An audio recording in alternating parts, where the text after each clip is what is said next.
This all happened in the summer of 2010 when I was 16 years old. My friend Ryan had just hooked me up with a great job at a gas station. The job had all sorts of perks like getting discounts and getting free soda from the fountain in the gas station. But the only thing that sucked was the location of the station. It was a good 30 minutes outside of the city I lived in the middle of nowhere. The road that led to my work branched off the highway I took to get there. My shift was the graveyard shift from 10 to 3 in the morning. It didn't really bother me though because I was a night owl myself and didn't go to sleep till around 5 a.m. People rarely came in, and if they did, it was to put money for gas, but for the most part, my shift was dead. I was never scared of the people that came in until this one day. It was towards the end of my shift, and I had about a half hour left to go until I could finally go home. I had about 5 people come in during my shift, which was pretty busy with my shift. I was sitting at the cash register, scrolling through Instagram, bored out of my mind. An hour had passed since the last customer had come in to buy a soda and gas. I got up to go to the bathroom because I probably had drunk about 3 gallons of soda that night. My manager told me I had to lock the doors to the gas station when I went to the bathroom since I was the only one there, except this time I didn't lock them. No one ever came in, so I didn't find it necessary to lock them. Once I was done and all washed up, I walked out and went back to the cash register. That's when I noticed a man had entered the store. I got upset because the one time I didn't lock the door, someone had to come in. He was standing on the other side of the small gas station looking at the beer. He was swaying from side to side like he was on a rocking ship.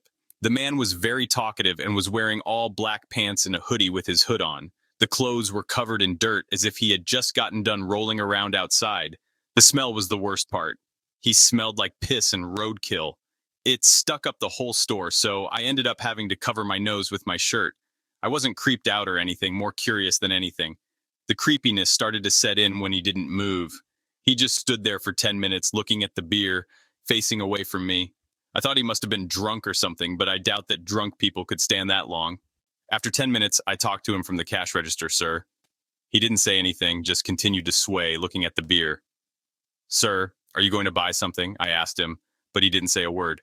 I was very creeped out at this point and didn't know what to do. The next thing I did was one of the dumbest things I ever did. I decided to have to get him to leave. I walked down to him. I tapped on his back and told him he had to leave. It came out as more of a whimper because I was scared out of my mind at this point.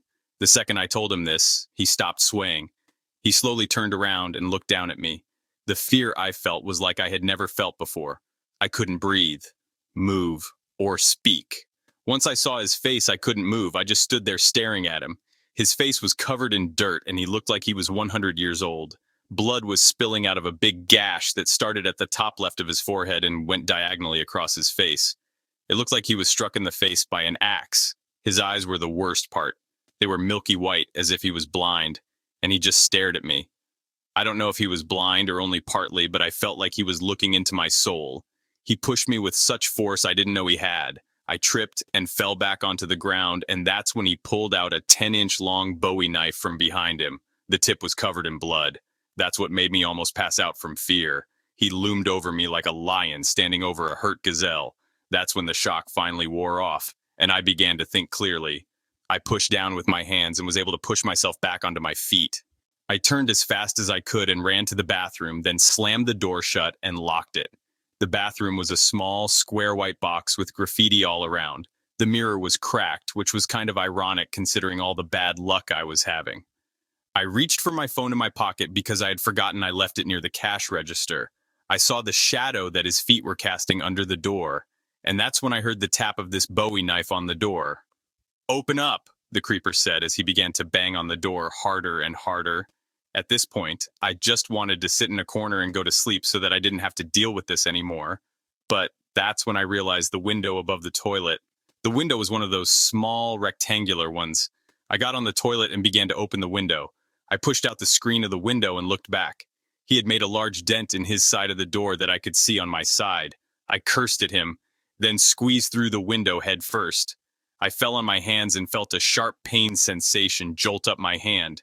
I squealed a little because of the pain in addition to tearing up.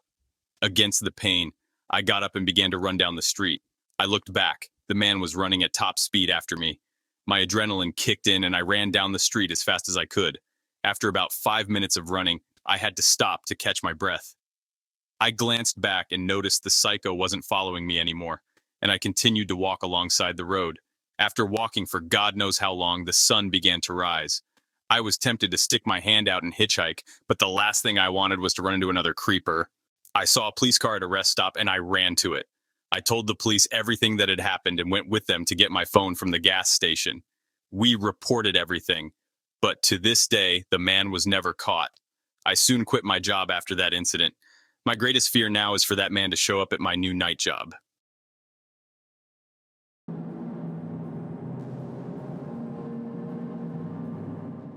Before I start my story, I would like to say that I am about 6 feet and 3 inches tall, and this took place during the middle of summer in 2015. I had recently landed a position in field sales, and I couldn't be more happy with it.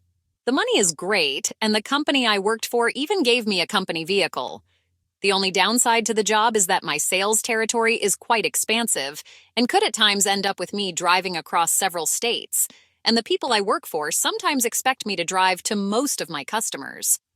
I was grateful, however, since not that many people my age get these kinds of opportunities. After a couple of weeks of getting the hang of things, I had gotten a business call from a clinic in northwestern Florida that wanted me to come and provide a demonstration of our product. I told them that I'd be there by noon the next day.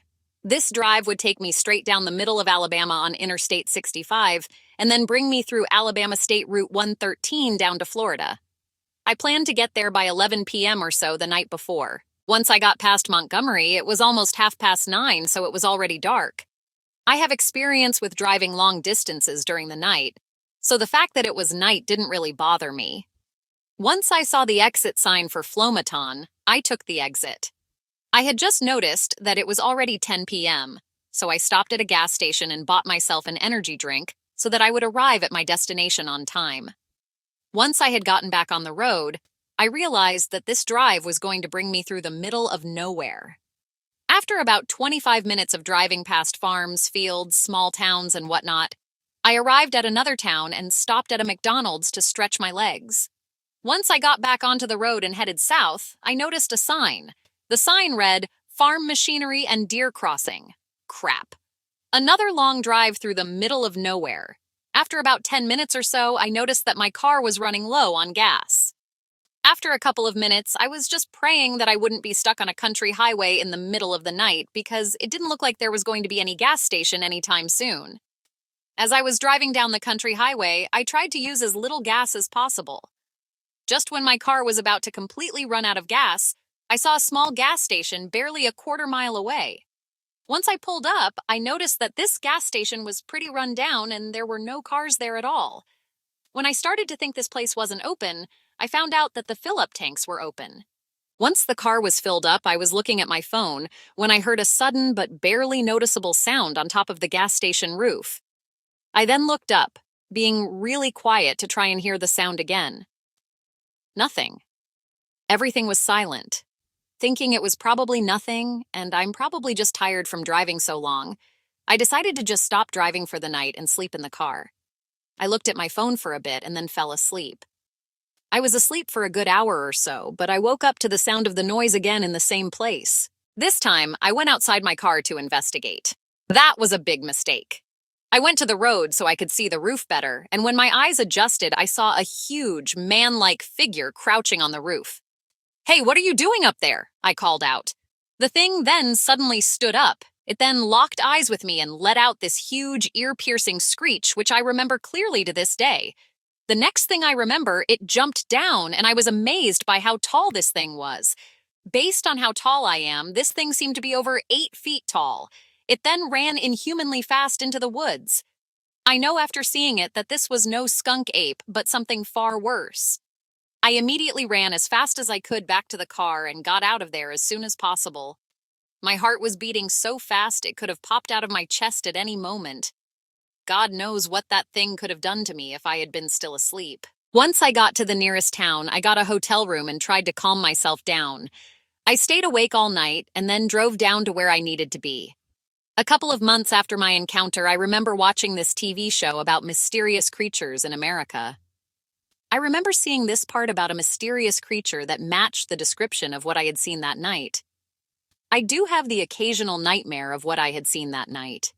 That experience has now made me scared of driving through country highways at night. And whenever I go to a gas station during the night, I make sure there are at least one or two cars there.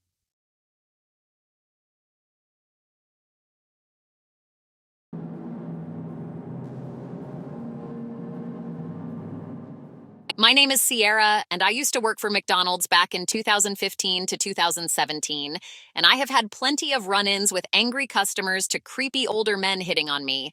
If you haven't already guessed, I am female, and so I got hit on a lot, but that's a different story.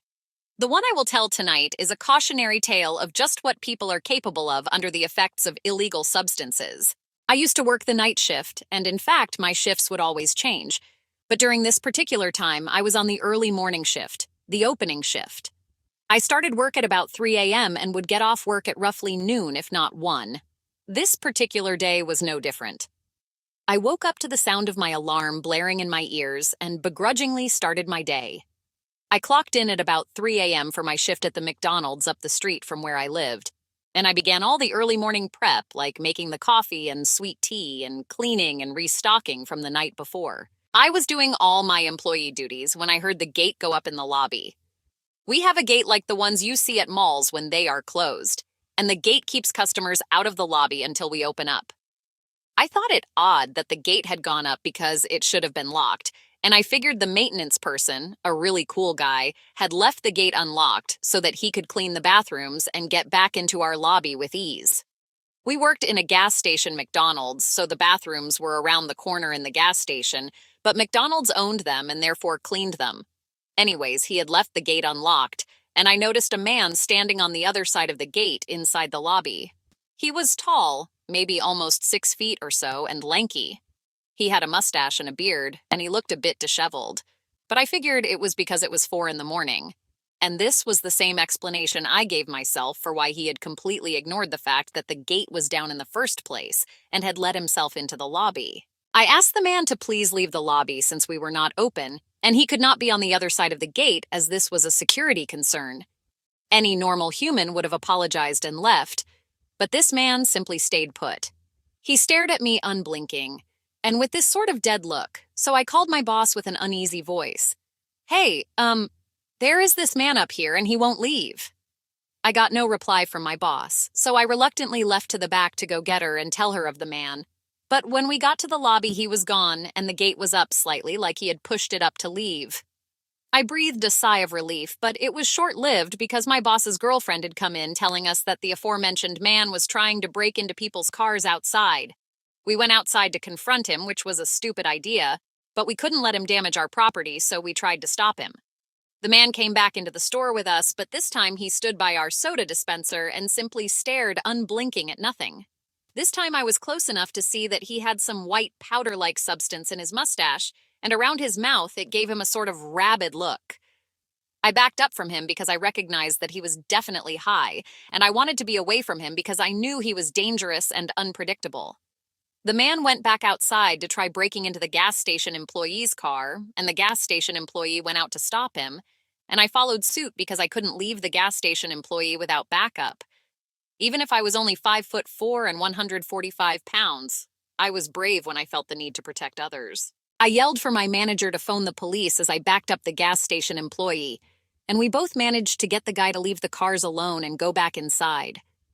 I stood keeping an eye on the man while the police came, and once they arrived, we watched as the man was questioned, then asked to leave. Yep, he was not arrested, just chastised like a child and sent on his way. I rolled my eyes because this man was clearly an addict and he needed help, but the police are notorious for choosing when to care. We spent the next few hours on alert until the customers started showing up, and all was forgotten except one thing. I will never forget that cold, dead stare of the man as if he was a zombie. Remember, people, drugs may look fun and they may seem like a way to numb the problems of life, but you will lose yourself to them every time. Drugs are dangerous, and the people who use and abuse them lose themselves and become something out of nightmares.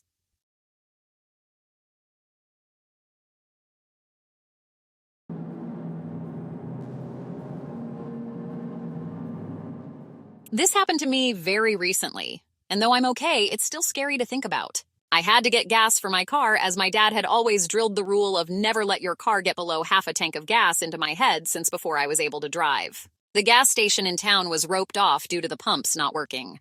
Unfortunately, this is a fairly regular occurrence now that the gas station got new gas pumps, and all the bugs haven't been worked out yet. There is another gas station on the outskirts of town that I decided to go to instead.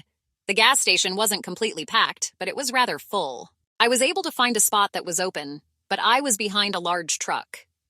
This didn't bother me as I figured that I would back out of the spot when I was done and get out of the parking lot that way. I got out of the car and began fueling when I noticed this old, beat-up, burgundy-colored car slowly start circling the gas station. I noticed that there were two people in the car, and both looked to be in their late 60s to early 70s. Both looked down on their luck with torn and very ratty-looking clothing, unkempt beards, and hair sticking out in every which direction. I then noticed how they're looking at me as if I'm a piece of steak and they are starving wolves. I can feel my blood pressure rise and keep an eye on them when they park their car right behind me, effectively boxing me in. They parked horizontally, so there were no spaces for me to get in and out. My knowledge of the Spanish language is very limited, but I could hear them talk and made out the words of "she'll do and get her." By now, flight or fight is starting to kick in. My first thought was to run the risk of making a complete idiot out of myself by running into the gas station building, screaming for help, and flagging down a clerk. I thought to myself that I shouldn't panic and pretend like I couldn't understand them and then form a quick plan of escape. They both went inside the building for who knows what, while occasionally looking over in my direction to see if I was still there. I immediately stopped pumping the gas and went to get inside my car and lock the doors when I saw two professional-looking men come out of the gas station. I decided to take my chance and went to them, explaining what had happened and asking them for their help. I told them what the two scruffy-looking men had said and what they had done. The two professional-looking men both agreed to help me. One of the men told me to stay by their car while the other would go inside and speak to a clerk. Fortunately for me, luck was also on my side when the owner of the big truck moved his vehicle, so I would be able to get out of the gas station. The man I was with told me to take the back way home and not to take the main route home. Taking the main route home means a straight line into town where it's very easy to be spotted and followed. Taking the back roads adds on 20 minutes of time, but it also means being able to blend into traffic easily. The man also said he'd keep an eye on my car until I was out of sight to make sure the men weren't able to follow me. I thanked the man profusely, got into my car, locked all the doors, and got out of there as quickly as I could without causing an accident. On the way out, I could see the two scruffy-looking men frowning and glaring at my car as I was pulling away. I don't know what those two men wanted from me or to do to me, but I'm glad that I didn't find out. I'll also never be going back to that one gas station again. Thank you to the two professional-looking men who helped me. As for the two creepy men, let's not meet.